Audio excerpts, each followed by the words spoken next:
Tired of restless nights? At Leesa, we know good sleep is essential for mental, physical, and emotional health. From memory foam mattresses to hybrids that keep you cool all night long, Leesa's mattresses offer exceptional comfort and support with free delivery and 100 nights to try out your mattress in the comfort of your home. For a limited time, save up to $700 off select mattresses plus 2 free pillows. Go to leesa.com/iHeart for an additional $50 off mattresses and select goods. Exclusions apply. See leesa.com for more details. CareerBuilder is made for people who have that thing. You know, those superpowers that make you good at your job, the skills you bring to work. And CareerBuilder knows those skills make you right for other jobs too. Higher paying jobs with benefits, jobs you never thought of trying. Are you a people person? Work from home as a customer service rep. Are you organized and like driving? Become a delivery driver. You have the skills it takes, and CareerBuilder.com has the jobs to get you hired fast. Visit CareerBuilder.com. It's time for a Big Blue Kickoff Live. Nobody can ever tell you that you couldn't do it, because you did. On Giants.com. You know what I saw? New York Giant pride. And the Giants mobile app. 17-14 is the final. One touchdown, we are world champions. Believe it, and it will happen. Part of the Giants Podcast Network. Let's go out there like a bunch of crazy dogs. Have some fun. Welcome to Friday's edition of Big Blue Kickoff Live here on Giants.com, as well as the mobile app. He's Paul Dottino. I'm Lance Meadow with you for the next 60 minutes. It is presented by Cadillac, the official luxury vehicle of the New York Football Giants. And there are multiple ways you'd interact with us here on the program. You give us a ring, 201-939-4513. You can also hit us up on Twitter, hashtag GiantsChat, and directly to us. I'm at Lance Meadow, one word last name, M-E-D-O-W. He is at Giants WFAN. And as a reminder, you can find the archive of this show and our entire podcast network on the Giants mobile app, podcast platforms everywhere, and at Giants.com/podcast. So today we'll continue the conversation we started yesterday. We'll go over the rest of the NFC East, some of the needs that they have laid out on NFL.com as they went through the draft order for all 32 teams. And then another facet of the conversation that we briefly delved into yesterday was if a team wanted to move up and swap spots with the Giants at the 6th overall pick, how likely is it that they'd move up to draft a non-quarterback? Because we were talking about, Paul, in all likelihood, there could be 3 quarterbacks already off the board before we even get to the 6th overall pick. And I brought up Will Anderson Jr. The previous year, the Texans, they drafted C.J. Stroud number 2 overall. Then they swapped spots with Arizona to then grab Will Anderson Jr., pass rusher, with the very next pick. And I know you did some homework, as did I. The next one, just in terms of recent history, the Eagles and the Dolphins in 2021 swapped spots in order for Miami to grab Jalen Waddle, wide receiver. And that year, remember, Miami actually moved down to allow the Niners to move up to grab Trey Lance. So the reason why maybe that's a bit of an exception is they already acquired enough draft capital, Paul, that if they wanted to move up, whether they wanted to get a quarterback or not, it wasn't as big of a killer because they already made a very attractive move with the Niners to stockpile some picks, because obviously San Francisco went up to make the move to get Trey Lance, only to then, a year later, get Brock Purdy with the final pick in that 2022 draft. Well, the other one that was last year was also the Cardinals moved up to number 6 to get Paris Johnson, the offensive tackle. So there were actually 2 that moved into the top 6 last year. After they moved, obviously, with the Texans. Correct. Yeah. And so the ironic part about that is neither one was for a quarterback. And we're under this assumption. We always talk about this, and it just seems to be the general narrative that anybody who's going to move up into that spot of real estate is only going to do it to give up a king's ransom for a quarterback. Well, the research says that's not true, folks. I didn't even have to go back to 2000, as I said on yesterday's program that I would. I only went back to 2010, and I found 9 different trades, okay? 9 since 2010, where teams moved up to get 6 or higher to get a non-quarterback. And very quickly, I'll just tell you, you have Anderson, you have Johnson, you mentioned Jalen Waddle. Yep. The Bills traded up to number 4 to get Sammy Watkins, wide receiver in 2014. In 2013, the Dolphins moved up to number 3 to get defensive lineman Dion Jordan, who wound up with 6 NFL seasons and only 13 and a half career sacks. So don't be so sure you're going to get what you paid for, right? As we've laid out, yeah. In 2012, there were 3 teams that traded up into the top 6. The Browns went up to 3 to get running back Trent Richardson. The Jags went up to number 5 to get wide receiver Justin Blackmon. And the Cowboys went up to number 6 to get cornerback Morris Claiborne. I think it's fair to say Claiborne was the best out of those 3, but the other 2 guys certainly did not live up to their billing. Well, Blackmon had off-the-field issues and got suspended, so he was barely on the field as a result of that. And in 2011, Julio Jones, I had a guy mention that to me on Twitter.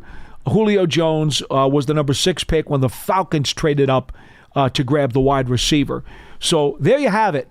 9 different trades went up into the top 6 to try to acquire somebody in the NFL draft.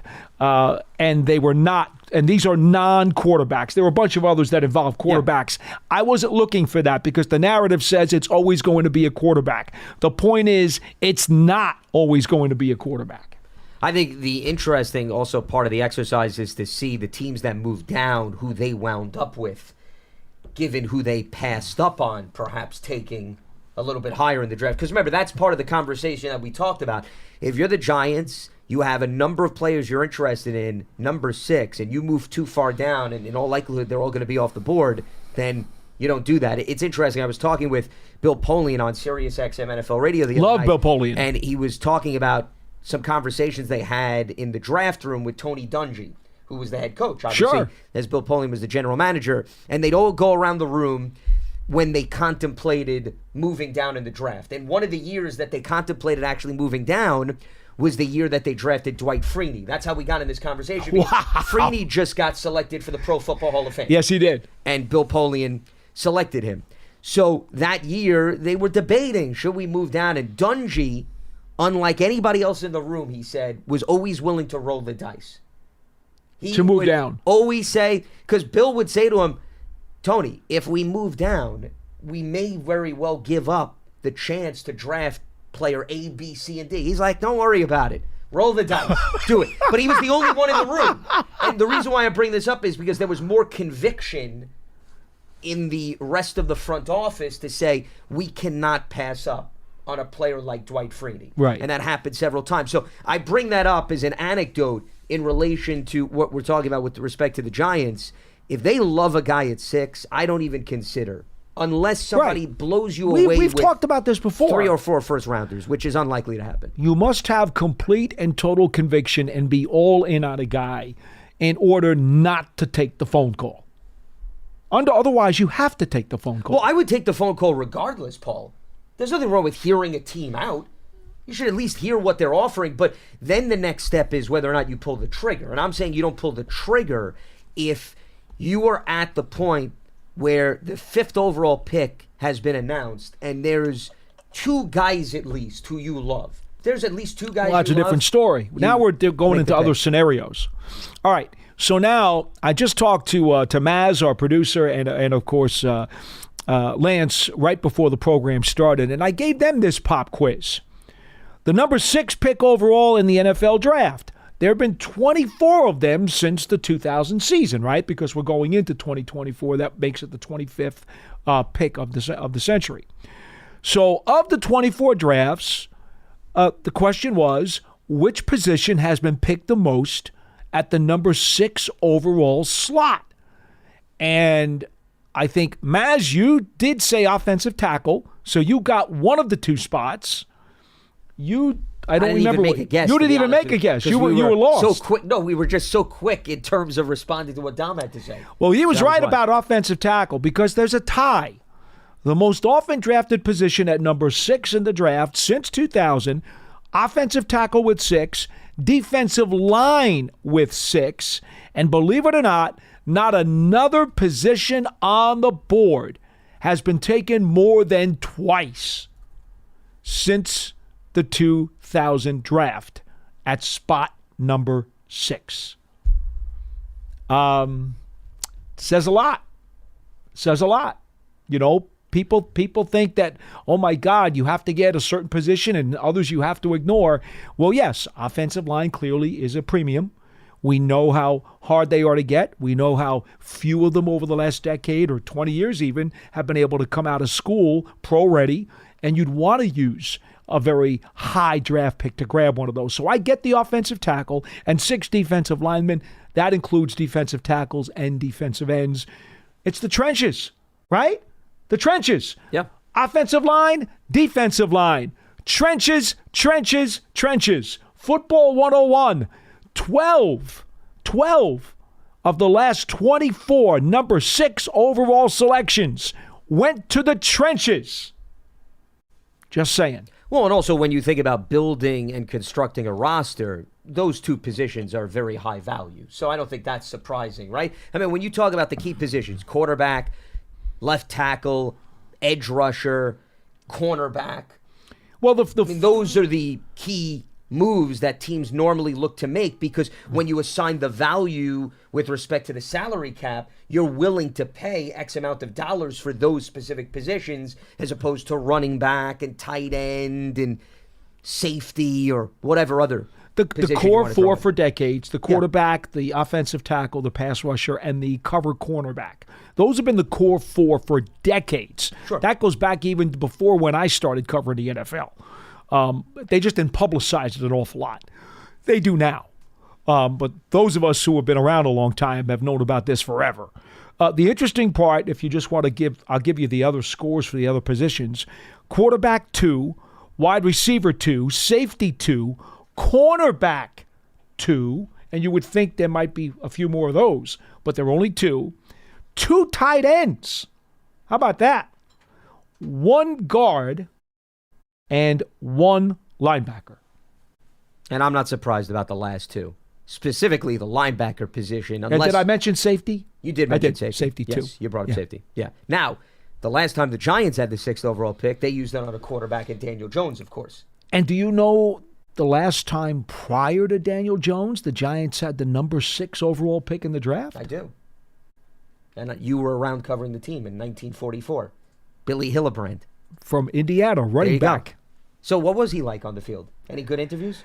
You know, when I looked at the black and white film on the projector, picked up some interesting observations. I was kind of lukewarm on the pick, actually. Oh, really? Yeah. Okay. All these years later, you still haven't recovered mentally and physically from that pick? No. Do you know that it was a trend, actually, having the 6th overall pick? They had it in 41, 43, and 44. Yes, I have the names right in front of me. Just making sure. I'm not questioning. So they've had the number 6 overall pick 4 times in their franchise's history. But a lengthy drought after the 1940s. Between 44 and 19. Daniel Jones ended that. Yeah. Right, exactly. So anyway, those were some of the fun things that I decided to look up and Lance decided to look up after yesterday's show. As we were just tossing around, number 6 overall pick, let's find some funky details and little trivia factoids about that selection. Well, and the main takeaway is the fact that it's not crazy that when the Giants get on the board, assuming they don't move up at 6, that somebody could be interested in swapping positions with them. And it may have nothing to do with a quarterback, especially if 3, let's say, are off the board. But remember, the onus is still on the Giants. And that's the center of this conversation. Sure it is. Because we talked about on this show, we got into it yesterday, right? We were talking about all the offseason positional needs. And there were a lot of positions we listed, Paul. Mm-hmm. So if you have a chance to select somebody that has the ability to be a game changer, okay? I don't want to say franchise changer, just a game changer, meaning for the length of the rookie contract, he could consistently make an impact and change the trajectory of the offense or the defense. It's hard for me to pass up on that just for the chance, and I know we received a lot of calls on yesterday's program, to get volume of picks, because you don't know whether or not those volume of picks is going to pan out. Whereas based on, if we went through the history of the NFL draft, it's fair to say, Paul, the higher you pick, the more likely the player is going to pan out. There's always busts, okay? Mm-hmm. But if you're picking near the top of the draft, in all likelihood, the chances of you landing somebody that fits the profile of game changer higher than if you move down and you got, I don't know, pick 18 and then a high second-round pick. I'd still like my chances of using the 6th overall pick to find the game changer as opposed to a combination of 18, a second-round pick, and I don't know, you want to throw in a first-rounder for the future? Yeah, maybe that first-rounder pans out. But I'm more focused on what do you get out of 18 and the high second-rounder versus 6. And the Giants, as we've talked about, are they really in a position where, you know, they can afford to say, well, we'll gain more volume of picks, but those picks may not pan out, or they may not reap the rewards from those players until a year or two down the road. I think you're coming into 2024, Paul, and you're saying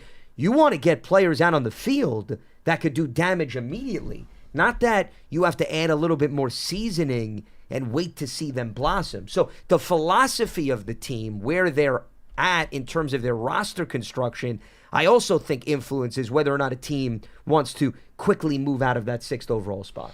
Very fair.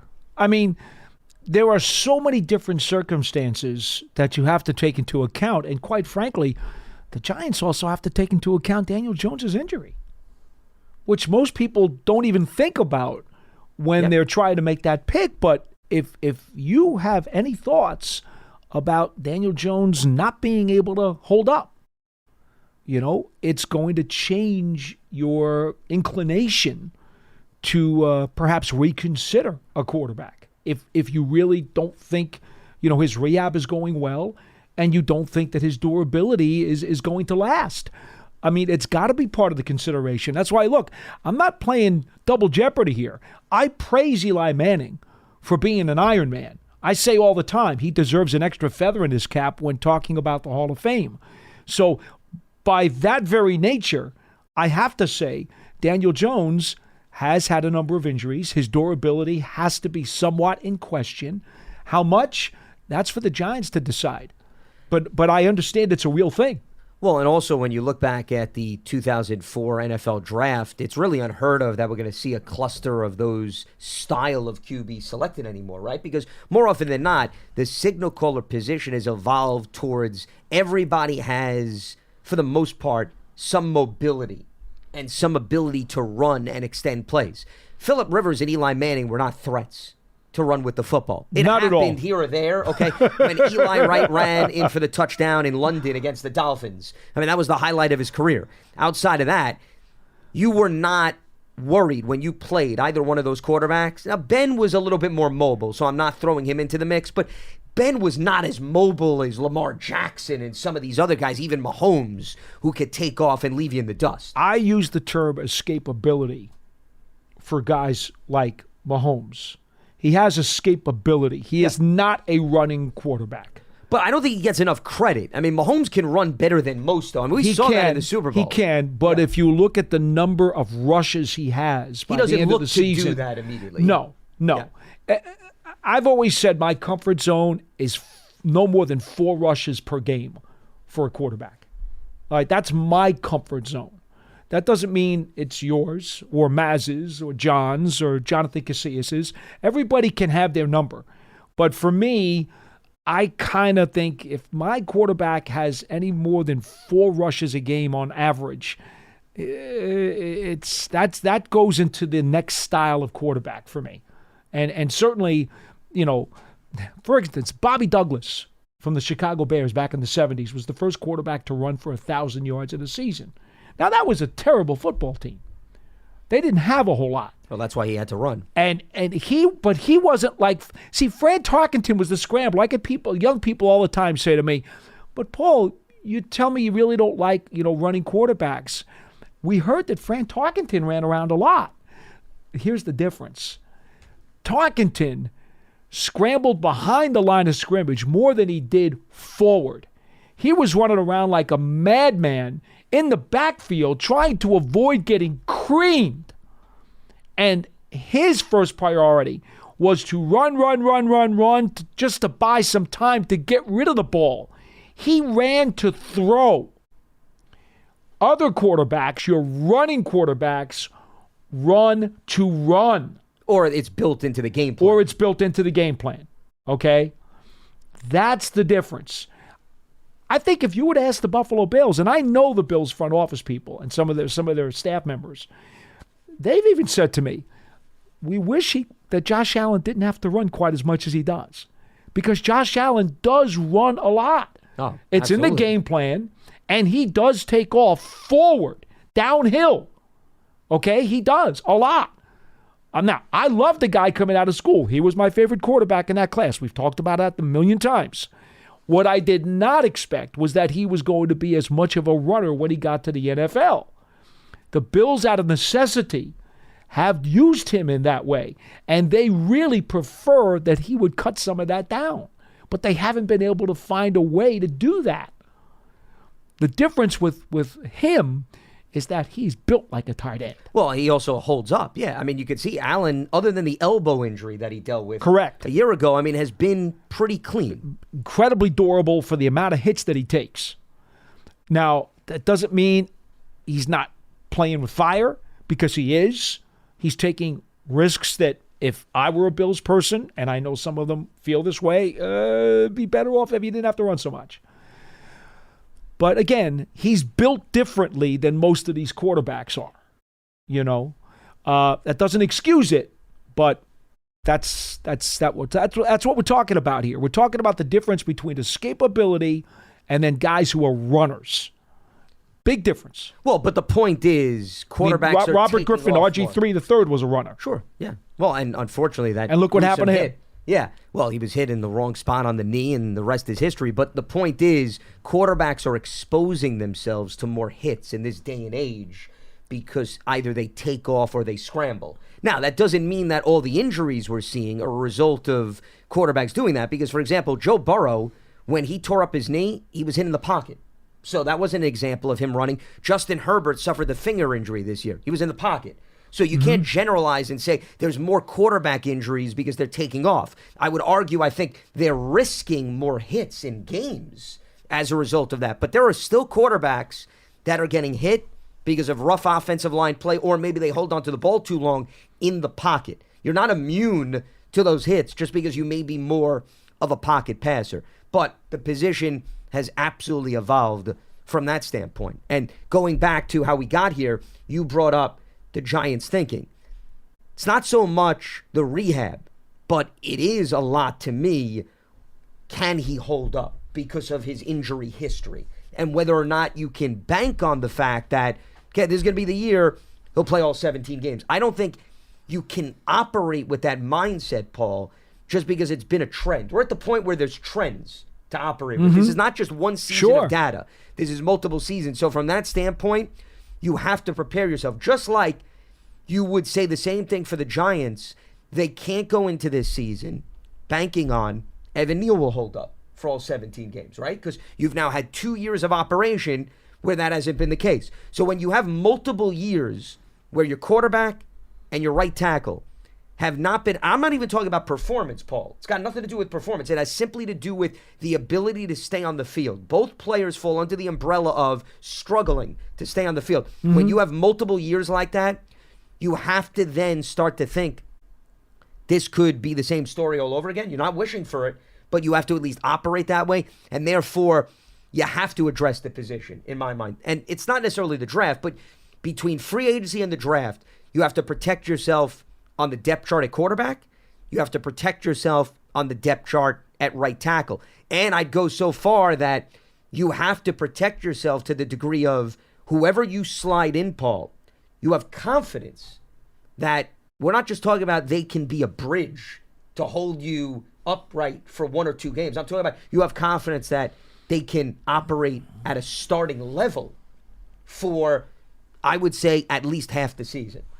You have to have that mindset, at least in my personal opinion. Well, that's why when the Giants go into this offseason, as they've already started to do their deep dive, they need to figure out, are they looking for a competitor at the right tackle spot, or are they looking for a swing tackle? Somebody who's going to back up these two guys, and then let the chips fall where they may as time goes on. If they wind up moving guys around, fine. But are they looking for somebody who needs to be able to potentially compete and win the starting right tackle job in week 1? Are they doing that? Yes or no? They need to figure that out before they decide if they're going to use the number 6 pick on a guy like Alt. Though can't you say, Paul, though, based on your philosophy, you could kill 2 birds with 1 stone there. You could have the guy compete, and if he doesn't win the job, he serves as a swing tackle, no? No question. But if you're thinking of, well, Neal's going to be healthy enough, we think that Coach Brasillo, is going to coach him up, and he's going to be the starter, well, then you know what? Then maybe I'm not taking a tackle until the 3rd round, because the 3rd round tackle could potentially be the swing tackle, and 3rd round is still a good enough round where there's still so many supposed playable tackles in this draft, that guy could still eventually wind up being a starter too. In other words, you don't need to draft a blue chip tackle if you really believe in Evan Neal. No, you don't, but I still think you need to protect yourself, though. You can do that. You can do that on the second day. Well, you still, though, in my mind, you still have to feel good that the substance and quality of those other tackles that you're talking about, Paul, meet close to what we're discussing, where if, God forbid, Evan Neal goes down again and has to miss a quarter, 5-6 games, that it's not an experimentation. Well, this is why you have to also look at the other guys in the room and say to yourself, okay, are there any other tackles in this room that can also be part of that backup equation if it becomes a 6-week injury? Let's say Neal's going to miss half the season. All right, can we draft a 3rd round tackle that can play for half the season? Or do you have a tackle in the room already? Again, Matthew Pert has been injured and he's a free agent. Yeah. But do you have a tackle in the room that could play functional football? I'm not talking about dominant. I'm talking not about asking for that either. Functional football for half a season. And this is what you have to decide before you figure out how much you want to spend, per se, on that tackle. It's the same thing about the quarterback. In all reality, the Giants need to figure out what they want to do with the quarterback spot. What's the likelihood that Jones is going to be the guy week 1? If he's not going to be the guy week 1, how long do we think it's going to take for him to get ready? And so what do we do realistically to plug somebody else in for the first week, the first month, whatever it is? And how comfortable do we feel? This is why, you look at a guy like Tyrod Taylor and you look at a guy like Tommy DeVito and you have to say to yourself, okay, if they need to play a whole month to start the 2024 season, you have to say to yourself that I'm okay with one of those guys. If you're not, then you got to go get another quarterback, whether it's a free agent like Mitch Trubisky or somebody else, or drafting somebody. But again, you can draft like a 3rd round quarterback if you believe that Jones is still your guy and that you just want to develop somebody.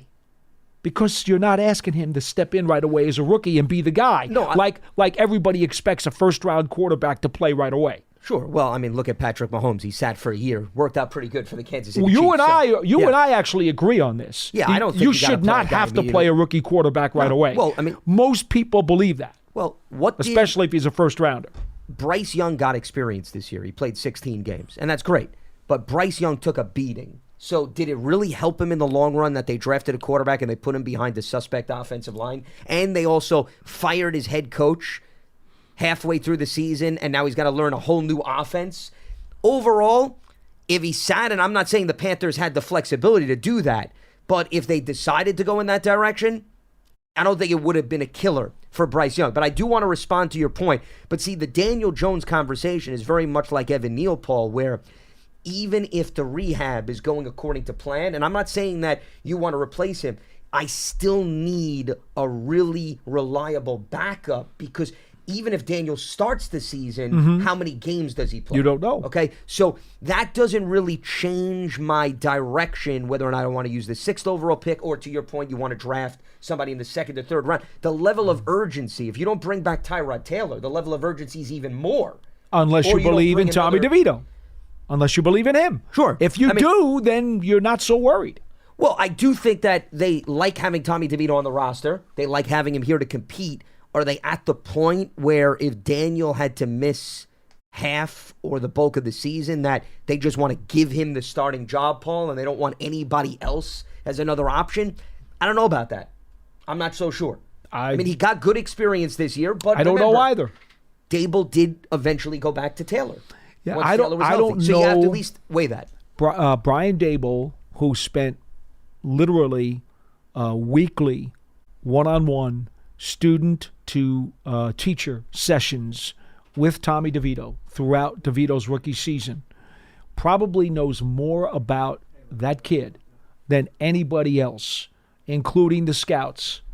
I mean, he tutored this kid to get him prepared that in case of breaking glass, you got to be ready.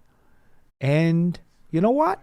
He did win 3 games in a row and did have a comeback victory on a game-winning drive against the Green Bay Packers. So Tommy DeVito has accomplished something. And he knows the offense. And so is there more upside for Tommy DeVito here? I would think there probably is. How much, I don't know. I don't know where that ceiling is.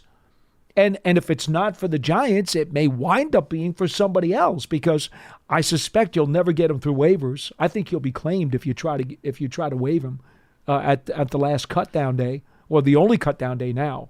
You know, they only do one now. Yeah. Mm-hmm. I think he'll be claimed. I really do. I think so. I think he showed enough to do that. But where is his ceiling? I don't know. Well, that also brings up another part of this conversation because if you're not going to keep 3 quarterbacks, right, which is rare. Correct. And Tommy's already under contract, so we don't need to discuss his status. They don't have to do anything. You have Daniel under contract. You bring a third one in, whether it's bringing back Tyrod Taylor, another veteran free agent, or you draft somebody. And, oh, by the way, I guess it depends on where you draft the quarterback. If you draft a quarterback in the first 3 rounds, he's making the roster. He's on a 53. No, but if you draft a quarterback in the 6th or the 7th round, right, maybe you put him on the practice squad. I don't think he's a guarantee. So the point is then, if Daniel's healthy, it's Daniel and the draft pick. And if you want Tommy, you got to keep him on the 53 potentially to start. And then you run the risk of putting him on the practice squad and maybe him getting claimed. Correct. And that changes things too. It adds another level to the puzzle is what it does. Well, and that's why I don't know where, and we're operating in the little land of the unknown, where they feel right now about Tommy DeVito. There's no way to know that. So and the shame of it is they may not know that until after the draft. I mean, as much as Brian Dable probably has a gut feeling right now, I'm sure he'd love to have him through spring drills and see how has he progressed. Excuse me, but there's only so much that you're going to take away from spring drills. I know, too, Paul, I know. Yeah, I know. Because the pads are not on and so forth. If they really want, and this is strictly just a possibility, I have no idea what Brian wants to do. But if, for example, he would like to have Tommy DeVito as the number 2, then it seems to me you can't use a high draft pick on number 3. Because if DeVito's going to be on the 53, the third quarterback is going to have to get waived to the practice squad. You'll never get a high draft pick through. That's not going to happen.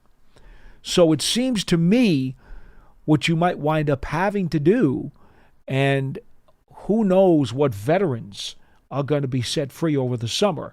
If you wanted to, and I'm not saying that I would do this, folks, so don't hit me up on Twitter, but if you wanted to go with Jones, with DeVito as the backup as the number 2, and then sign a veteran free agent who's loose over the summer. We have no idea who those guys might be, but there may be a grizzled, experienced veteran who was loose over the summer who might wind up being willing to sign a practice squad deal. So you're talking about like a Matt Barkley, basically. Somebody like that. That's who you're saying. There you go. Yeah. You know, a Blake Bortles type, one of those kinds of guys who you sign as the third guy, you stash him on the practice squad, you don't think there's much likelihood he's going to be grabbed, and if your starter, under this scenario, Jones, were to have to miss a little bit of time, maybe, depends on how you feel, you call up that guy from the practice squad and have him start if you're not quite comfortable with where DeVito is at that moment. Or it could be one of those things where, it's only going to be a game or two. Well, we'll let the one guy start. Oh, it's going to be 2 months. Well, we're going to grab the other guy. We're going to grab the veteran instead. You could leave yourself those options. I'm not saying I would do that, and I'm not saying the Giants would do that, but that is clearly one of the possibilities that could be on the board. That's all.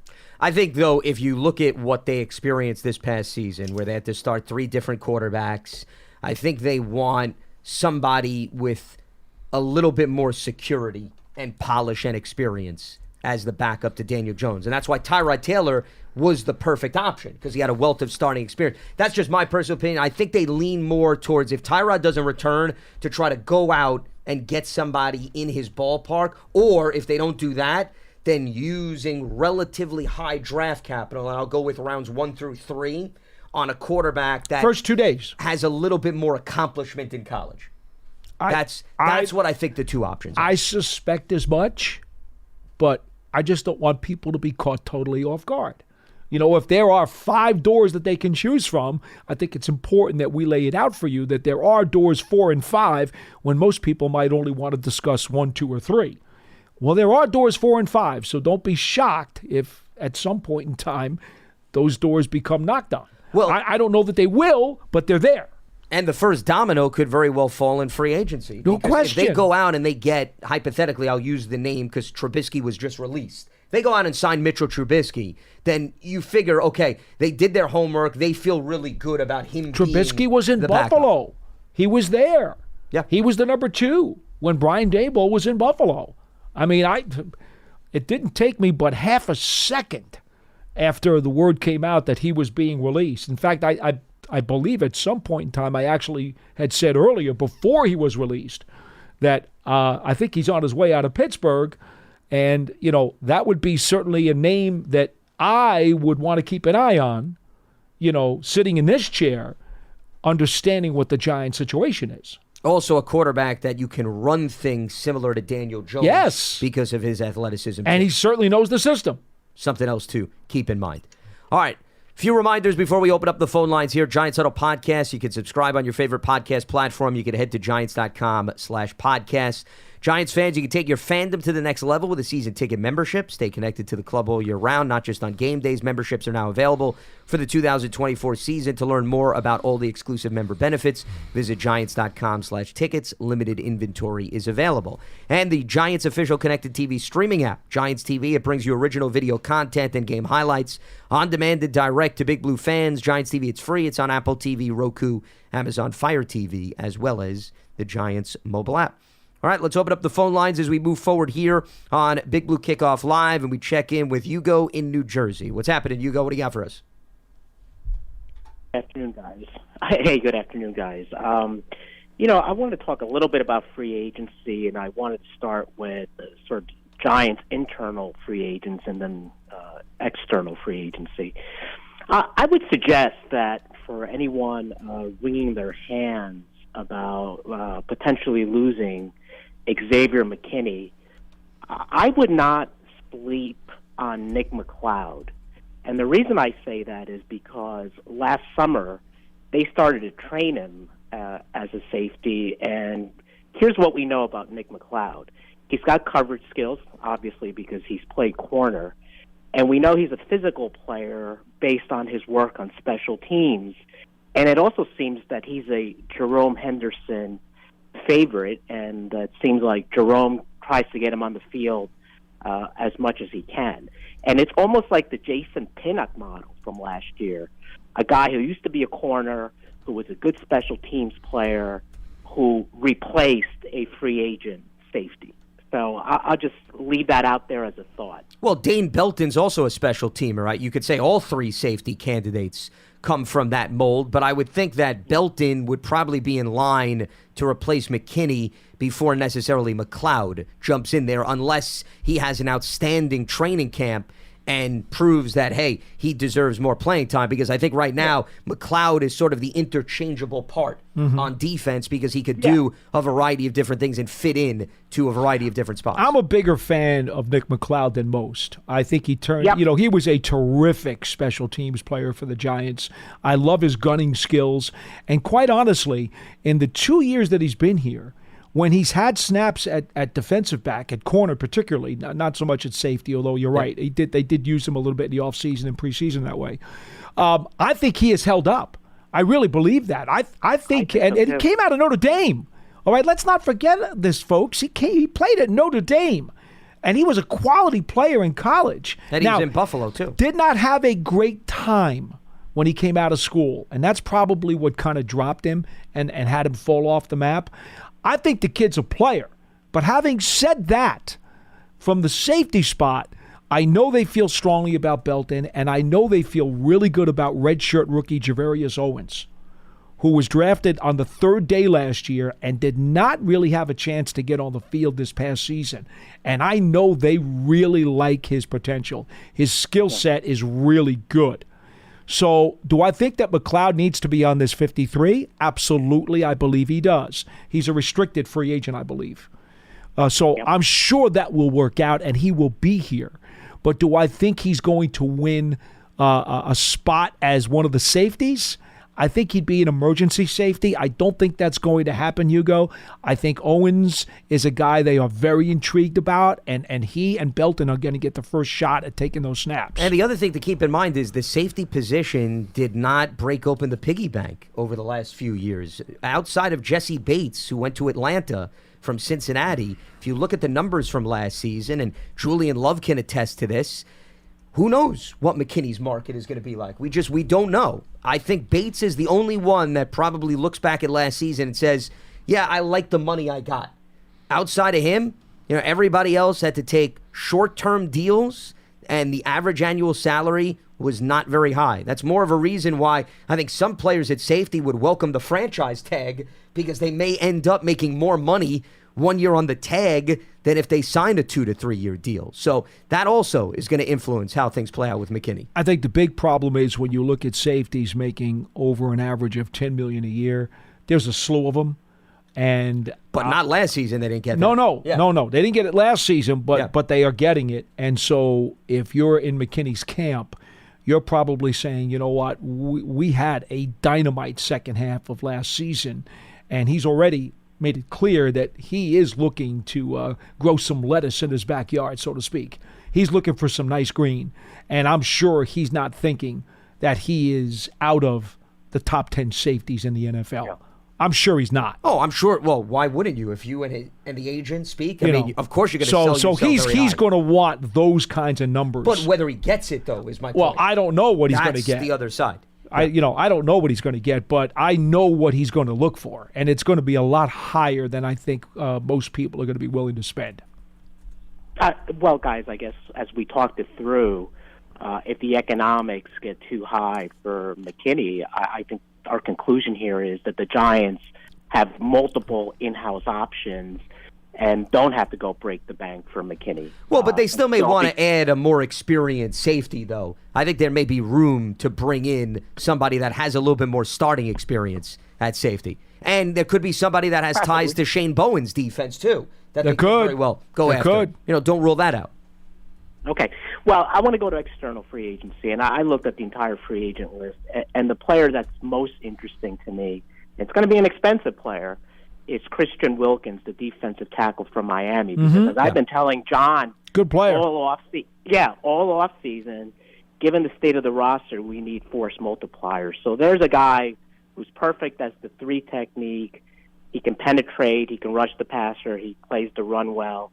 And I think that'll create a certain synergy with Dexter. And by the way, a former classmate and also a 2019 first-round pick out of Clemson. Yeah. Yes. And when I think about Dexter, I think, he was very disappointed when Leonard Williams was let go. So bringing in someone who was a former classmate, I think, will get his juices flowing. And wouldn't it be interesting if Clellan Farrell, who was also a first-round pick. Now, a low-cost option was brought in as well. It would almost be like the Giants are Clemson North and the Eagles are Georgia Bulldog North. It would be like an interesting dynamic. Well, you know how I feel about Farrell. I thought, as did Tony Pauline, who does our draft show, and obviously Mike Mayock of the Raiders felt the same way. I thought he deserved to be a top 5 pick in the draft. It has not worked out that way. He to me is a 4-3 defensive end who seals the edge and stops the run very well. He has not become a very productive NFL pass rusher, but I do think he is a run-first defensive end player who's got enough qualities that in a defensive line rotation, he can help you. I like it. I still like him. And he filled a nice role with the Niners as a complimentary piece. No doubt. That's all they needed him for. So from that standpoint, I think he found a good spot to flourish, and he's become a journeyman. And, hey, you could spend a lot of time in the NFL. And I appreciate the phone call, Hugo. We'll let you go on that note. In terms of Christian Wilkins, I mean, something tells me Miami is going to make sure they reserve I'd be him. shocked if he gets out of there. Well, mainly because think about all the injuries the Dolphins suffered. They lost Jalen Phillips. They lost Bradley Chubb. I know it's a new defensive coordinator. Fangio's gone. But if you ask Mike McDaniel and Chris Greer, their general manager, Wilkins is the heart and soul guy, as well as, Zach Sealer is another guy who played alongside Wilkins. I mean, those two guys, you could argue, were maybe the two most valuable players in the trenches for the Dolphins this season. Yeah. Because they were able to stay on the field. And even if he doesn't stay in Miami, I'm sure there's going to be a lot of competition for him. It's a nice story, the whole Clemson thing, but I can tell you this. I don't think there's any front office that operates that says, yeah, let's reunite one of our top players with his college teammates. That's our biggest priority. I don't think that the Giants are weighing that as to whether or not they go after specific free agents. But I do. Again, to repeat, I'm a Cleveland Farrell guy. I would have thought he would have had more pass rush in him when he got to this league, but that was not to be.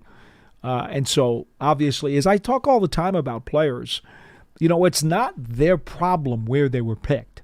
They can only do what they can do. The environment. It's their job to maximize their talent and their abilities wherever they land. And it's not a player's fault. He doesn't get picked 5th, 6th, 7th, or 72nd on his own volition. He gets picked where he's picked.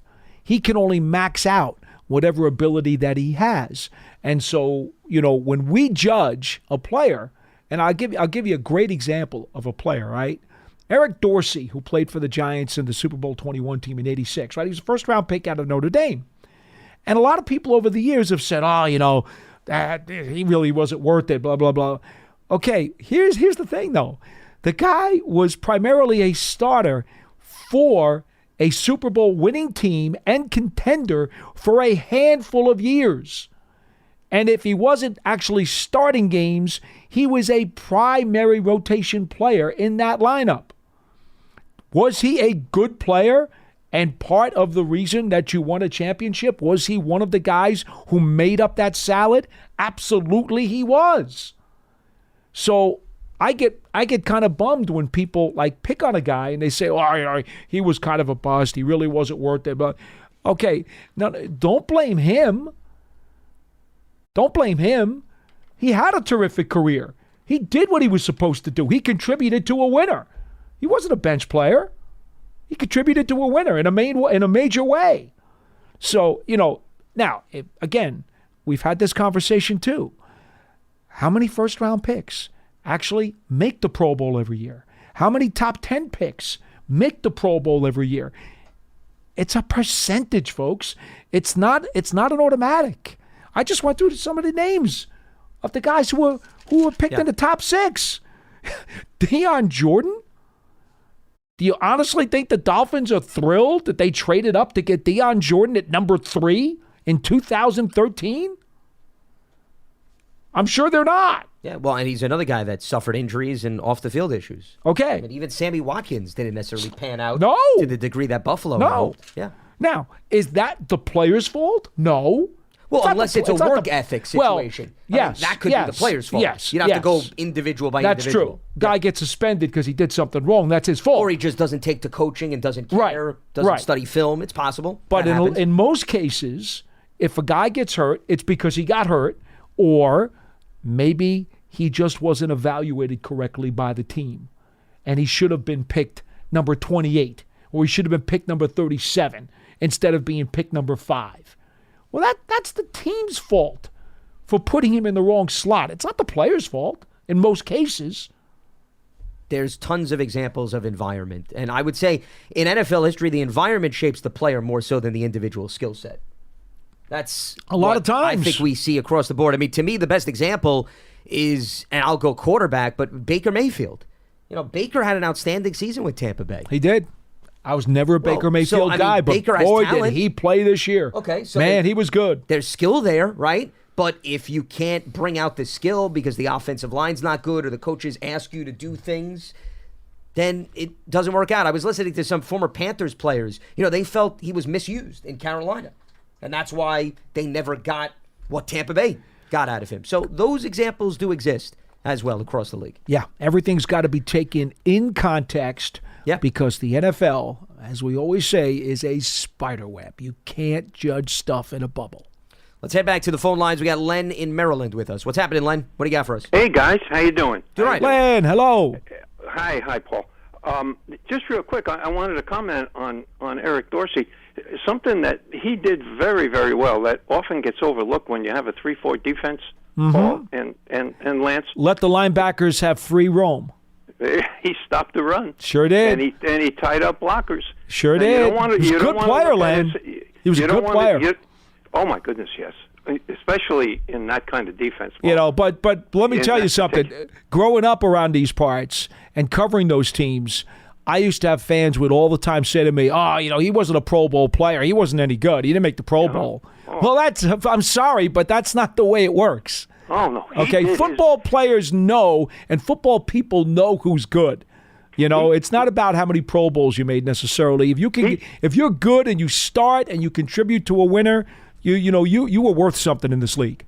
Oh, my goodness. He did his job. He stopped the run, contributed to run stop. And a lot of times he platooned with George Martin, you'll remember, because George was the pass rusher. Yes. Now, we don't want to look at his sack totals. No. But that's okay. That's not why he was there. Mm-hmm. And another guy that I just want to throw out there and then move on to why I really called here is Curtis McGriff. He did the same thing, Paul. Curtis wasn't a number 1 draft pick, though, so people don't throw his name out there as a guy who underachieved, so to speak. I'm just saying it's a misnomer to say it about Dorsey. That's not fair to him. Yeah, no, my only point with McGriff was he was a run stopper. Sure. And that 3-4 when you run a 3-4 defense, there's got to be at least one guy there who ties up blockers. John Washington. John Washington was another player. Very valuable to those teams. Oh, my goodness. Very valuable. Very valuable. Hey, a couple of things. D. Hardison. How about D? Throw him out there, too. Oh, my goodness. Yeah. Oh, God. Yeah. There you go. Yeah, those were the days.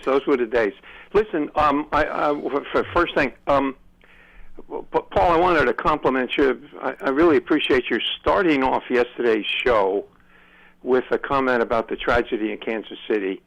I think that was the football-related story of the day, and very important to get out front on that story, and I appreciate you mentioning it, Paul. Well, let's just hope that those folks can heal as best as possible. Yeah, definitely. Hey, congratulations to the Chiefs. I haven't talked to you guys since yesterday. Congratulations to the Chiefs. Wow, 2 in a row. And, hey, listen, if forced to pick somebody today, somebody said you got to pick next year's Super Bowl winner, you'd be a safe, quick pick would be Kansas City. They're young, especially on defense. Yeah. Well, and they got Spags back. Yeah. Come on now. Listen, nobody in NFL history has ever accomplished what they're trying to do, but you at least like their chances to stay in the thick of things. Yeah, for sure. Third thing about Kansas City, no one has mentioned this week. I think the league, and maybe the timing is not right, especially after what happened in Kansas City earlier in the week. I think the Chiefs and or the league have got to take some action against Travis. For what? The thing with bumping Reed. Oh, come on, Len. I mean, that's the heat of the battle, emotion. I mean, how much are we going to overanalyze it? I don't think. Then why don't you let them bump refs? Wait. Hold on. Do you think that Travis Kelce watching that, you think intentionally in his mind he said, I'm going to go over, bump my coach, and get him to lose his balance? Okay. So intent matters then, right? All right. Well, intent does. Whether or not Paul, actions do too. Well, it's Lance, but it's okay. I've been called worse. Yeah. I'm sorry. Gee, okay, partner. You know what, Len? Here's where I will disagree with you. Okay. I think it's up to the Chiefs to decide if anything needs to be done there. That's Andy Reid's call, or for that matter, the GM or the team president or even ownership. If they feel like that was out of line, it's their decision, in my opinion. I won't even give you what my thought is on it. I think it's up to the Chiefs. It's not my business to figure Reid it out. Said he already spoke to Kelce, so they had a conversation. So I think it's over. And really, outside of a conversation, I don't really know what else needs to be done from that standpoint. Well, okay. At least have the conversation with him. Well, but he did. Reid said he spoke to him. Yeah. Who had the conversation? Andy Reid and Travis Kelce spoke. No. Yeah. That's not good enough, Paul. Well, it's Lance again. But what do you mean? Lance, Wait. Those are the two. Those are good enough. But Len, those are the two participants in what happened, though. They shouldn't talk. They can have that conversation, but that's not enough. So then the president and the general manager. What happened? What happened in the game that was detrimental as a result of that? Explain that to me. Why did Mike Singletary send Vernon Davis to the dressing room? We're going back 5, 6. Yeah, no, I remember that with the Niners. Mike was coaching in San Francisco. Yeah. Listen. Because that was his choice, though. It can be Kansas City. It can be Kansas City. The stage was too big. The optics are terrible. How are the optics terrible? It sounds like something that people overanalyze with what went on the Giants sideline. But I'm asking you, it was spreading all. Lance, it was spreading all over the internet. And wait a minute, 90 seconds after it happened. Len, how did that impact the Chiefs' performance in the game? That's what I want to know. How you said the optics were bad. How did it impact negatively on the performance of the team? Did they not rally? Did they not execute? Did they not win the football game? So then none. Okay. None, Lance. So None. Isn't that? But so that to me is what matters. If you want to say it was detrimental, you need to show me how it negatively hurt the production and performance of the team. And clearly, just because you read chatter on social media doesn't mean that's the reality of the circumstance on the sideline. That's what I'm saying. Lance, it hurt with the general public, not with the team. So the general public has no influence on the game, though.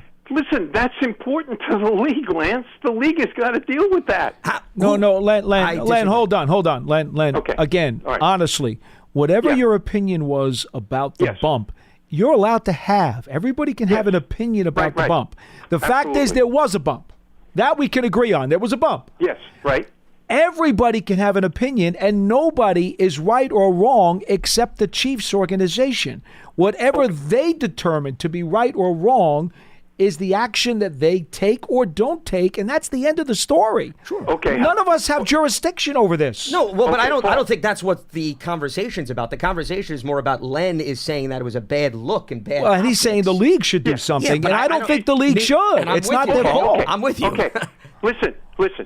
I've expressed my opinion. Okay, we can leave it at that. That's okay. Yeah, that's okay. I think you gave us both an out. I've expressed my opinion, and I appreciate you listening. All right, Len. All right, let me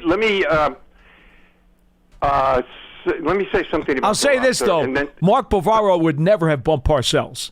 No, I don't think so. I don't think so either. Well, if he loses his balance, he may. So, and we can make the case that it was a different era. Yeah, you can do all of that.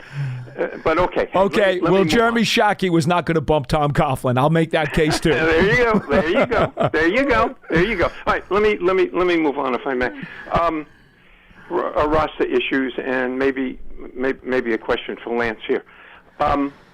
I don't believe that the replacement for McKinney, Barkley, and Jackson at cornerback are on this roster. If we do, we're getting worse. We're not getting better.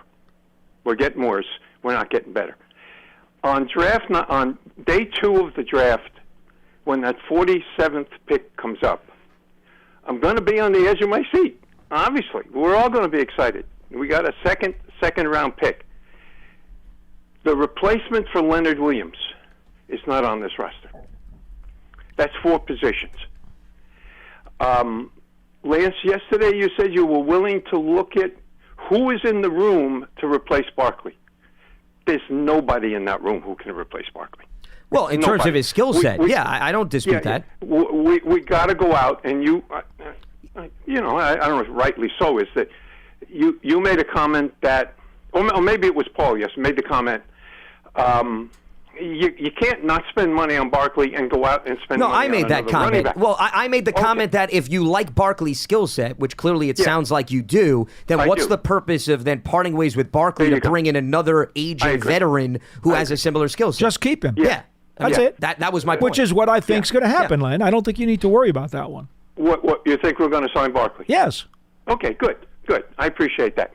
Now, how about those other 3 positions? I mean, that's going to be, and also McLeod. He is restricted, as you mentioned. He's restricted free agent. But don't you have to tender him at a? I don't think they're going to have any problems keeping Nick McLeod here. They'll do whatever they need to do to keep him. I'm sure they will. He's their best special teams player in terms of coverage. Yeah, I'd find it hard to believe that somebody blows him away outside of the Giants, just based on how the economics work in the NFL.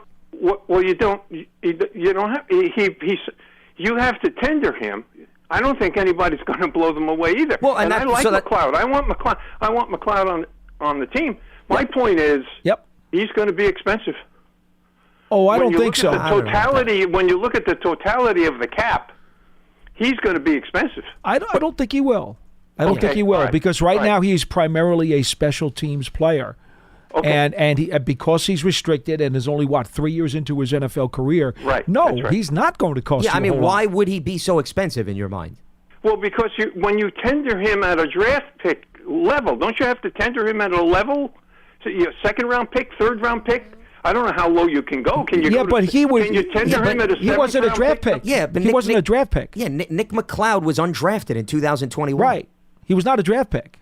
The Giants picked him up off the street after Buffalo got rid of him. Yeah, I'd be very surprised if the economics put the Giants in a precarious spot. If you're worried about the price of Nick McLeod, you need to get a lot of other things on your list. Keep in mind, Len, Nick McLeod played 28% of the defensive snaps in 2023. Yes. He played 75% of the special team snaps.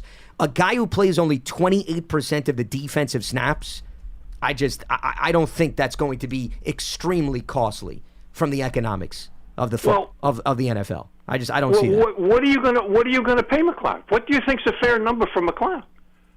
I mean, undrafted free agent rookies who make the 53 next year are going to make over $900,000. Okay, well, I mean that's not to me that amount is not crazy. And this is a guy with 3 years. What are you going to pay Nick McLeod? Well, I mean, I want McLeod on this team. I think it's going to be difficult to fit him in. That was my point. Nothing to do with McLeod and whether he's worth it. I want him back on the team. I think we're going to have trouble signing him. I'd like to see Ashawn back. I'd like to see Robinson back. I don't think we can get away with another one-year contract. I think we're going to... I mean, when do you see a guy sign a one-year contract and come back the next year and get signed again to a one-year contract? With who? With Ashawn Robinson?